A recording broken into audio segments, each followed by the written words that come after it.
কথাকে বাড়ি থেকে বাহির করে দিল এবার এবি। হ্যাঁ বন্ধুরা, কথা ধারাবাহিকের আজকের পর্বে আপনারা দেখতে পারবেন যে প্রিয়ার মা আত্মহত্যা করবে বলে সেখান থেকে এসে দরজা বন্ধ করে দেয়। কথা তার পিছু পিছু ছুটে আসে আর কান্না করতে করতে বলে, আমি তোমাকে কথা দিলাম এই লগ্নেই প্রিয়াকে বিয়ে দিব।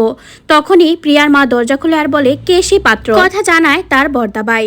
তারপর সে তার দাদাভাইয়ের কাছে গিয়ে হাত জোর করে রিকোয়েস্ট করতে থাকে প্রিয়াকে বিয়ে করার জন্য। ছোট কাকি এসেও তাকে বোঝায় যে আসলে প্রিয়াকে যতটা খারাপ ভাবছো, প্রিয়া আসলে খুব লক্ষ্মী মেয়ে। তারপর অনেক বোঝানোর পর তার বর্দাবাই রাজি হয়। তখন কথা তার বর্দাবাইকে কর্তা দাদুর কাছে নিয়ে যায়। এদিকে কর্তা দাদু ও কর্তা দিদা খুব টেনশনে পড়ে যায় প্রিয়াকে সে কিভাবে বিয়ে দিবে। তখনই কথা গিয়ে জানায় যে তার বর্দাবাই প্রিয়া বিয়ে করতে রাজি হয়েছে। তখন কর্তা দাদা আর কর্তা দিদা তো অনেক খুশি হয়ে যায়, কিন্তু প্রিয়া কিছুতেই রাজি হয় না কথার দাদাকে বিয়ে করার জন্য। কথা অবাক হয়ে যায়, কিন্তু কর্তা দাদা খুব কঠিন হয়ে যায় প্রিয়ার ওপর আর বলতে থাকে, তোমরা নবীনরা অনেক ভুল করেছো, আর কোনো ভুল করার সুযোগ দিব না আমি।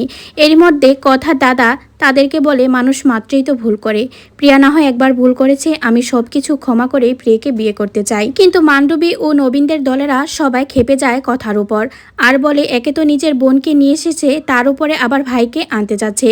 কিন্তু কর্তা দাদা তাদের সবাইকে ধমকে চুপ করে দেয়। তারপর বাধ্য হয় প্রিয়া কথার দাদাকে বিয়ে করার জন্য। বিয়ের সব অনুষ্ঠান শুরু হয়ে যায়। অন্যদিকে এবিকে ফোন করতে থাকে নবীনরা, কিন্তু এবি ফোন রিসিভ করে না।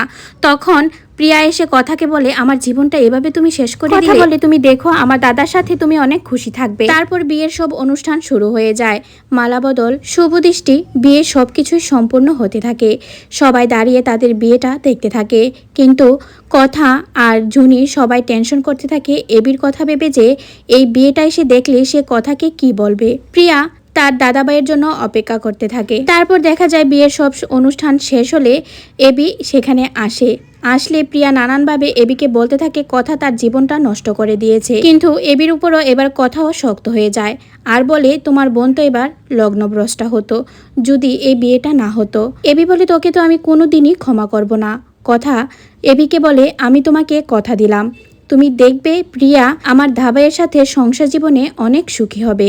কিন্তু এবি কথার উপর প্রচণ্ড রেগে যায়, সব সিঁদুর ডালা ফেলে দেয়, কিন্তু সেই সিঁদুর গিয়ে পড়ে আবার কথার মাথার উপর। তো বন্ধুরা, কেমন লাগছে কথা ধারাবাহিকটি তোমাদের কাছে? অবশ্যই তোমাদের মূল্যবান মতামত জানাও।